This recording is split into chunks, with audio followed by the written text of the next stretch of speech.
Hey guys, welcome back to Clash with Corey. Thanks for coming to hang out with me today for another Clash of Clans video. As you guys can see up at the top of the screen, I got a guest today, Mr. Tactical Dude, who is also a YouTuber. How's it going, Mr. Tactical Dude?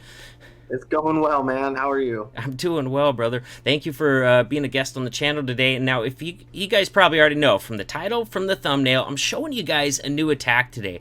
This is a variation. This is, alright, honestly, guys, this is a crazy attack because I keep looking at this thing and I'm like, why does this work? But yet, it keeps working. Mr. Tactical Dude is one of the guys that just keeps wrecking Town Hall 10 bases with it. So let's check this stuff out right now. Nerf this!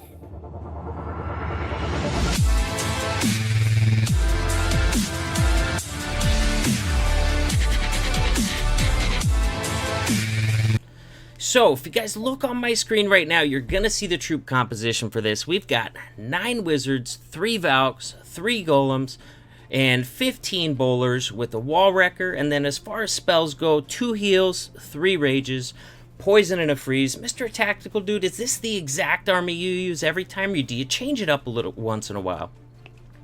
I used to use 4 Golems and 10 bowlers. Yeah. But I realized I wasn't getting the big push I want into the core, so I dropped a golem and added more bowlers, and it seemed that I was just crushing them even harder. Nice. And I just noticed that I didn't need that extra golem because 3 golems is a lot of tanking. That is a lot of tanking. It is. In fact, you'll notice there's no jumps in this composition. Most of his attacks that I've seen doing this, his Wall Wrecker is making it through, like, most, if not the entire base. And that's pretty crazy, isn't it, Mr. Tactical Dude? Yeah, it's really impressive.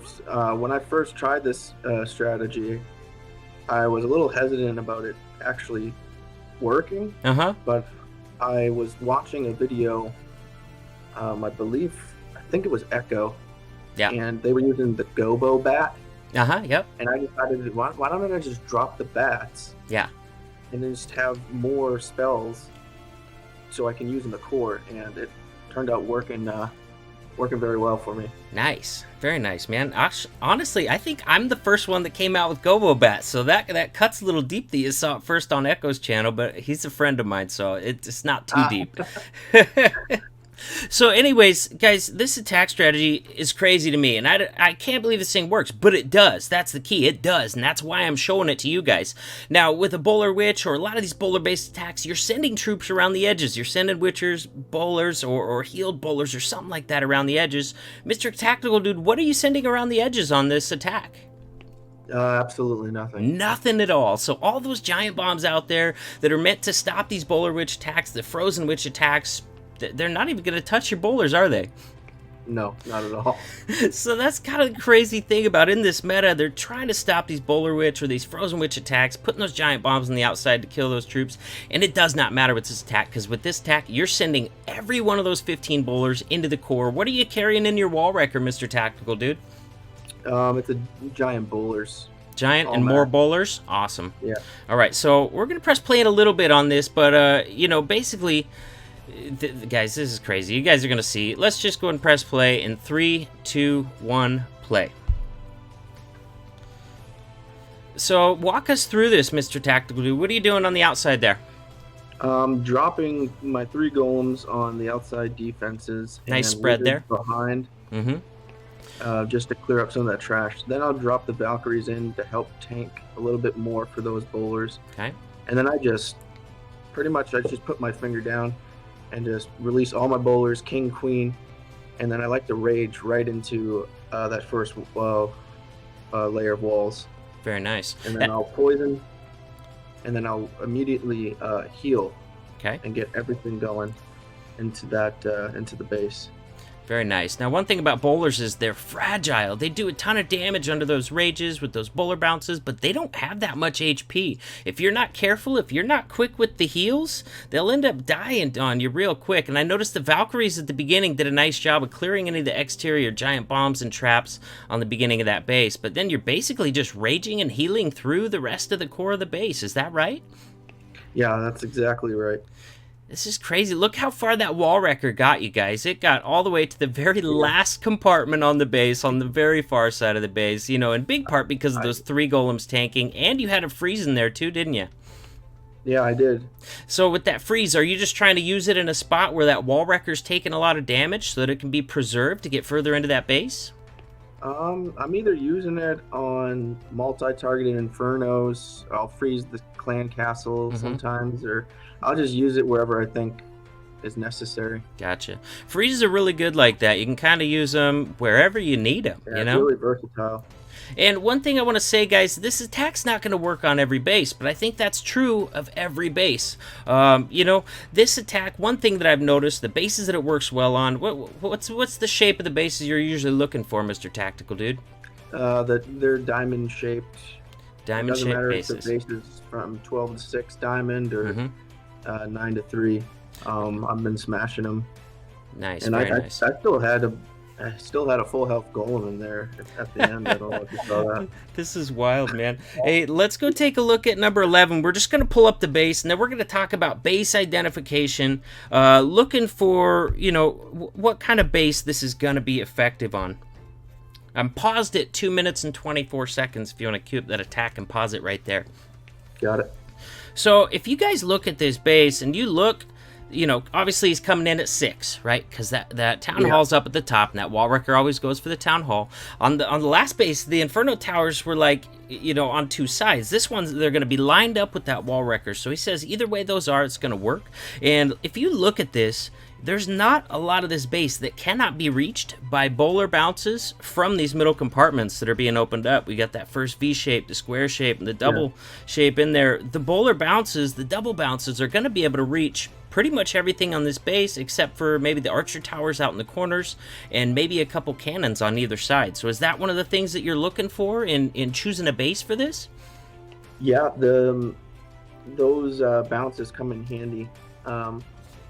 Especially under rage, because if you have a higher HP building in the front and the back building's weaker, you'll be able to take that out no problem. Nice, with those double bounces. Very, very nice. Those double bounces, yeah. So let's go ahead and press play on this one. Are you ready to press play on it? Yeah. All right, we're going to press play in 3, 2, 1.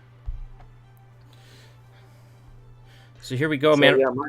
Yeah, my idea for this one is same deployment at the beginning, but I had some caveats to the first attack.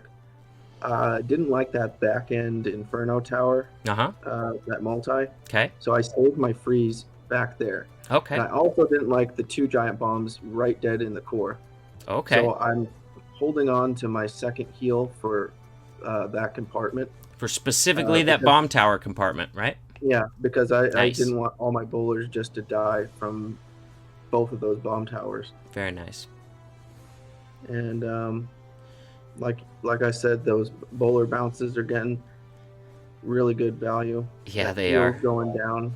Jeez. Freezing that Inferno tower now. Nice, very and nice. I got that next rage for when my max bowlers come out of the clan castle. Pop that king's ability there to help with everything. It's just, they're tearing through that last compartment of the base. So many bowlers up still. Is that because of those 2 heals you're bringing? Yeah.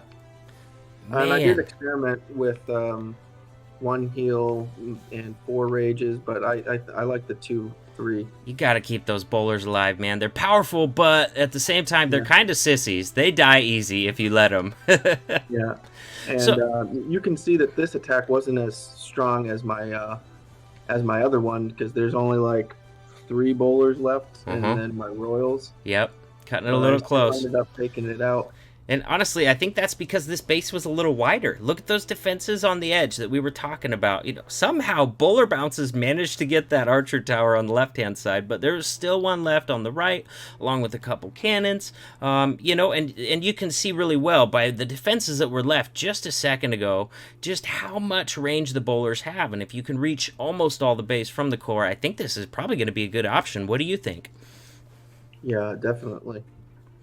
Very nice, man. Yeah, see, guys, I would come to Ryzen and WHF2 looking for content, and as I go through all the bases to see what kind of video I can pull together, I would always see him with like a 6-pack crushing bases with this attack, and at first I'm just like, this is crazy. How does this work? But I came into Rising again, once again, looking for content, and first war I looked at, he had another 6-pack for it, and I'm like, I gotta do a video on this, because he's obviously very good at making this work, and I love bringing new strategies or new spins on strategies to you guys.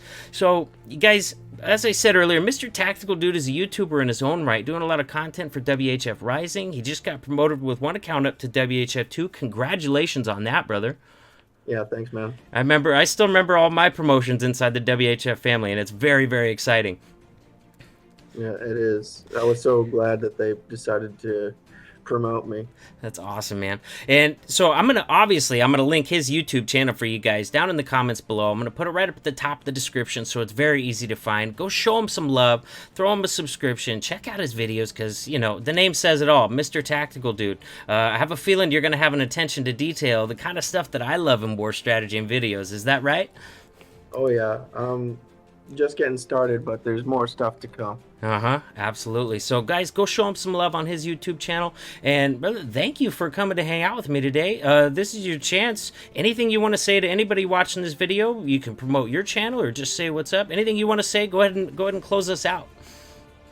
I just wanted to thank the leader of Rising, Kago, for helping me out during all these attack strategies, awesome. And planning and the wars and stuff like that. Having good times over there, and thanks to the leadership in WHF2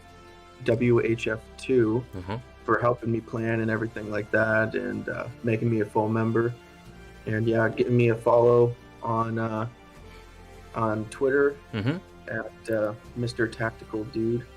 All right. And sub to my channel. I very much appreciate it. Thank you, guys. Awesome, buddy. Thank you again for hanging out with me today. As for you guys, if you haven't already, smash that subscribe button, ring that notification bell, check out the details below all my videos when you get a chance, because in there, I've got a ton of links for you. I got links to all my social media, which is not at the top of this screen, because this is a different setup with a guest, but all the links are in there, and more importantly, the link to the WHF Family Recruiting Discord server is in there. WHF Family is recruiting Max 12s, Max 11s, Max 10s, but especially right now, we're looking for Max 11s, so if you got max heroes, max offense, close to max defense, or or max defense, think about dropping in there and apply to the WHF family. It's an excellent place to clash. And with that, I will see you guys in the next video. Nerf this.